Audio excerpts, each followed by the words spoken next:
It's game time. The Kid Gowie. Ravens Nation. All we know is purple and black. And if you're not a Ravens fan, welcome to Baltimore, Maryland, M&T Bank Stadium, where opponents don't make it out alive unless we bury them. Every team be afraid of them, especially all the quarterbacks, as our defensive linemen won't hesitate. What's up, y'all? This is the Ravens and the Eagles preview. But you already know it's about to get started. It's King Gabo 002 coming to you. Another video. King Gabo in the building. Bump, boom, boom in the building. What it do? Positive vibes only. It's the flop bird game week. You already know. Baltimore Braves versus Philadelphia Eagles at Lincoln Financial Stadium. Eagles home team. Already know that. We'll start by saying I'm looking forward to being a good game. Shout out to y'all. Good luck to y'all. Like I said, it can go three ways. Us blowing them out. Us playing a good game and win close, or they win close. You know that. You know what I'm saying? I know. I think D Jack's playing this week. I'm gonna get into the who's playing and who's not later on. I'm gonna go ahead and get. I don't know about in this video. I'm gonna start my preview.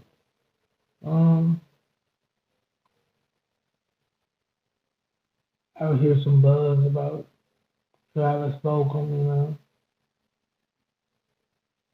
the receiver. He plays for Eagles, the young guy, young bull,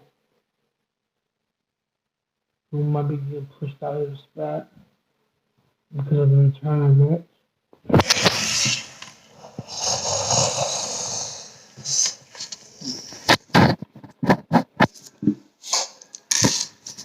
That I think should not happen because he been busting his butt while they were gone. I think he deserved to still be there, sharing a piece of the cake. You know? But hey, it's not my team. That's what they gotta do. Do what they gotta do. We gotta come ready. We gotta play better on offense. Defense looking good. Keep doing what they're doing. Special teams, keep doing what y'all doing. Offense, we gotta get it together. We did good in the first half. And after that, we ain't do nothing for real. We gotta keep it going. Keep our foot on their necks. All that. You feel me? We got that 1 o'clock game, so you already know. Once I get off work this in the morning, well, it's already morning. I get off at 7 in the morning. So I'll be out of here, be home by like probably 9 o'clock.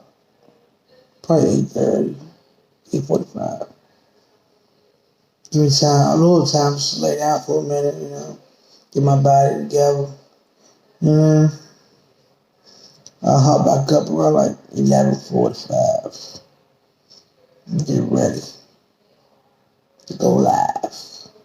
You dig? So come tune in with me. We'll be wearing my Lamar Jackson jersey. You feel me?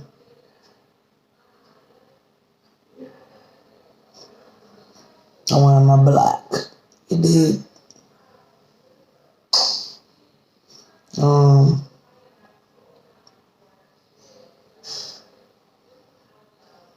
I'm looking forward to sacking Wentz a couple of times, I know Wentz is athletic. He's a big guy.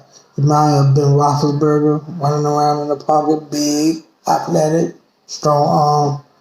We're not down with him. No, we know he was having some down years, but we know what he can do when he put it together. So we're not coming in thinking he can't beat Wentz. He's having trouble. And I would love for him to hold the ball long. Hold the ball long. Give us a chance to get there. He will. Eventually. You know what I'm saying?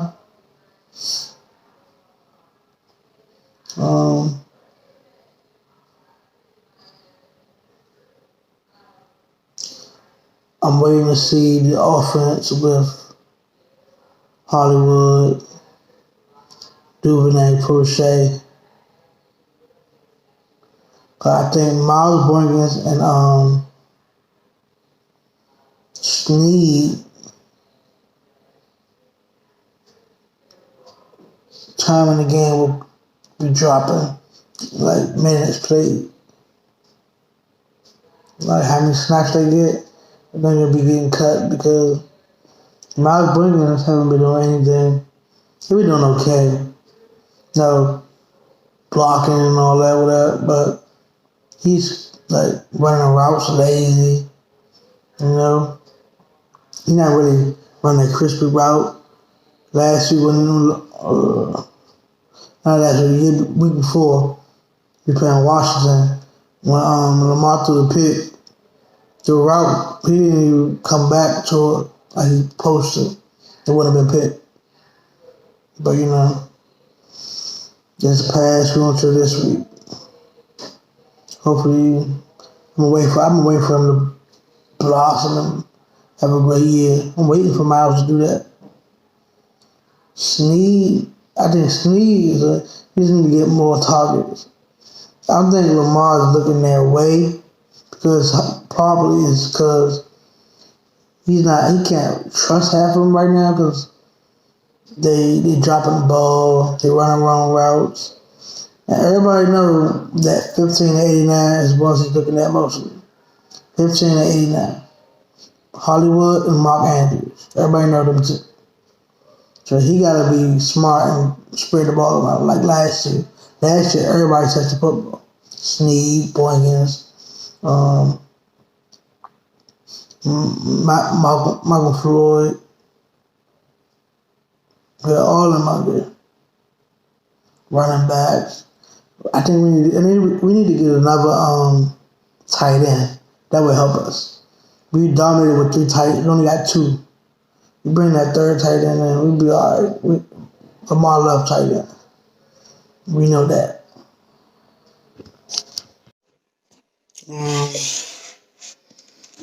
See what the Eagles been doing. The Eagles, as you know, teams who face Lamar has to search for somebody who can simulate Lamar Jackson in their practice leading up to the game. That's easier said than done because everybody can do what Lamar do, but you can come close and try to do what he does to get your team to study and how to attack and all that. However, the Philadelphia Eagles, they have someone who can imitate Lamar Jackson. Than most quarterbacks, they have Jalen Hurts, who can mostly do the same stuff, who has been playing the role in practice as the Eagles prepare to face Baltimore. They say he helped them a lot to get prepared for this game because he knows how to run those plays. He also ran those in college. So it's nothing. It's a no-brainer for him, Eagles City Rodney McLeod said he understands the zone read scheme and his athleticism. I didn't speak for itself. He's putting that on display for us this week. So I say real good luck. Hurts was a number 3 overall draft pick after his career as a dual-threat quarterback at both Alabama and Oklahoma. The Eagles selected him 2 picks before Baltimore took J.K. Dobbins. Hurts hasn't played much this season as a backup to Wentz, rushing 5 times for 26 yards, completing only 1 pass attempt for 18 yards. However, Hurts was a true dual-threat quarterback in college, just like Jackson was. As As a senior at Oklahoma, Hurts' passing yards was 3,821 yards, 32 touchdowns. He rushed for 1,298 yards and 20 touchdowns. Of course, it's not Lamar, of course. Eagles defensive end Brandon Graham said, but he's fast too. It's definitely going to help us Sunday. And let's move on from there. Let's talk about Nick Boyle. Nick Boyle talking about the loss of Hayden Hurst. That could be a factor this year that wasn't last year. Last year, the Ravens had 3 tight ends, you know. For sure, they refer to themselves as the 3-head monster, you know. Consisting of Mark Andrews, Nick Boyle, Hayden Hurst. However, the trade of Hurst to Atlanta has reduced the trio by 1. Boyle says Hurst's presence has been missed. It has been a missed store in our offense, you know, blazing down the field, you know. He had one of the best hands on the team, you know. Now we do nothing in Atlanta. So how about we go in there and make a trade and bring him back? You know, we made a mistake. Come on back. Tell him that. Apologize. But of course we miss Hayden, Boyle said.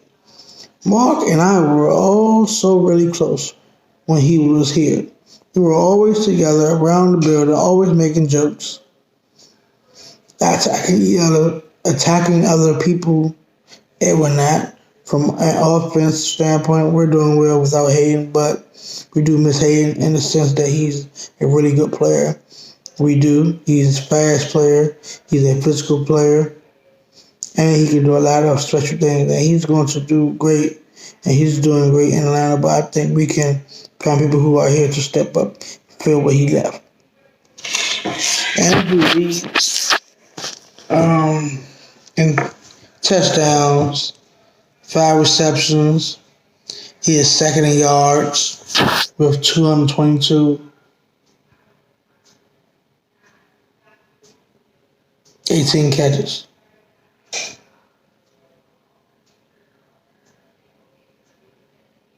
So yeah, it was 5 touchdowns. 5 touchdown receptions. That's what he said. Boyle has 6 catches, 30 yards, 1 touchdown. He remains a premier blocking tight end, and he believes his growth both as a receiver and blocking has continued to grow. I think he's getting better as a football player. He was also known as a blocking tight end, not a receiver. But we eased him in and got him going. He's getting better and better every year. You know what I'm saying? He has good blocking power.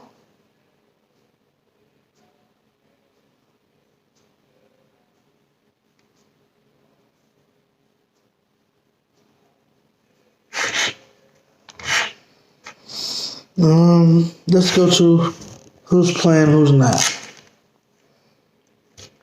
Ravens defensive end Derek Wolfe is doubtful to play Sunday against the Eagles due to neck and concussion protocol. Wolfe was added to the injury report Thursday, did not practice for 2 days. Wolfe was delayed to miss his second game after he was held out of Week 4 against Washington because he had COVID-like symptoms. He tested negative for the disease. Wolfe has 15 tackles, 2 tackle for loss, 2 quarterback hits so far after signing with the Ravens this offseason. He started along with Calais Campbell and Brandon Williams, Big Baby. If Wolfe can't suit up, the Ravens will lean more on veteran defensive end Jahai Ward, as well as defensive lineman Justin Madubuike and possibly Broderick Washington. They also have veteran Justin Ellis, my man Jelly. You know what I'm saying? Wide receiver Miles Boykin was another late injury addition. He appeared on it Friday as a limited participation with a thigh. So he's questionable to play. The Ravens are hopeful that rookie right guard Tyree Phillips can return to field, which will give them their starting offensive line back together for the first time since week 3. Phillips' shoulder was full practice participant on Friday. Is this the ex-questionable for the game? The rookie third-round pick was replaced by Patrick McCarry and Ben Powers last week against Cincinnati. Left tackle Ronnie Stanley, Megatronny, was full participant Thursday and Friday, after sitting out Wednesday.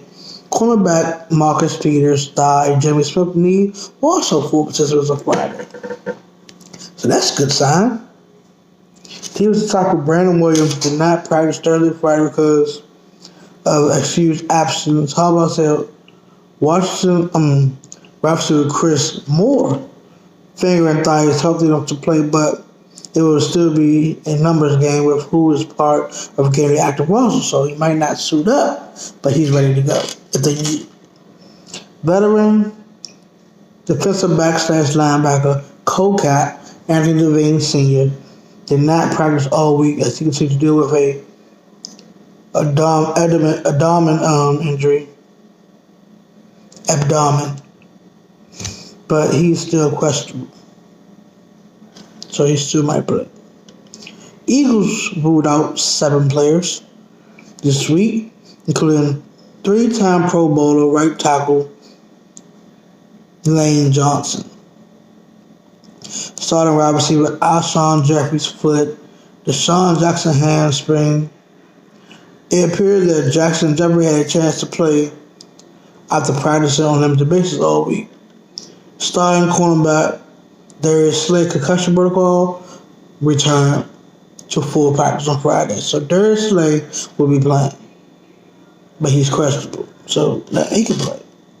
Eagles ruled out 4 other backups: safety Marcus Epps ribs, linebacker Duke Riley ribs, cornerback Avonte Maddox ankle, and guard Matt Pryor illness. Those are who's playing and who's not. Those are, that's what it's all for you. So, I'll be looking forward to seeing you wonderful folks come enjoy the show. Even if you don't like football, still come in. If you don't like the Ravens or the Eagles, still come in. We have a good time. In my live streams, we cut up a little. Have a ball. So what I'm going to do is go ahead and get out of here, Catch y'all later. Feel what I'm saying? Bop, bop, boom, boom, out the building, stuff like that. Peace. Gang, gang. Bird gang. It's the flop. Catch y'all later. Peace.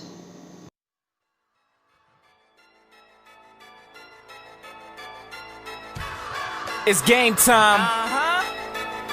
The Kid Gowie. Ravens Nation.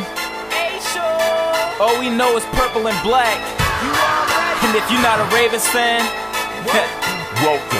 Welcome to Baltimore, Maryland, M&T Bank Stadium, where opponents don't make it out alive unless we bury them. Every team be afraid of them, especially all the quarterbacks, as our defensive linemen won't hesitate to leave you sacked. Let's take a minute, go back to Super Bowl 35. Domination was an understatement up against the Giants. Numerous touchdowns, they put up numbers, and it didn't take a nutritionist to see they hunger. Only stat Kerry Collins could get was interceptions. He must have thought throwing to the D counted as receptions. The pass was legendary, but don't sleep on the present. Our secondary make quarterbacks avoid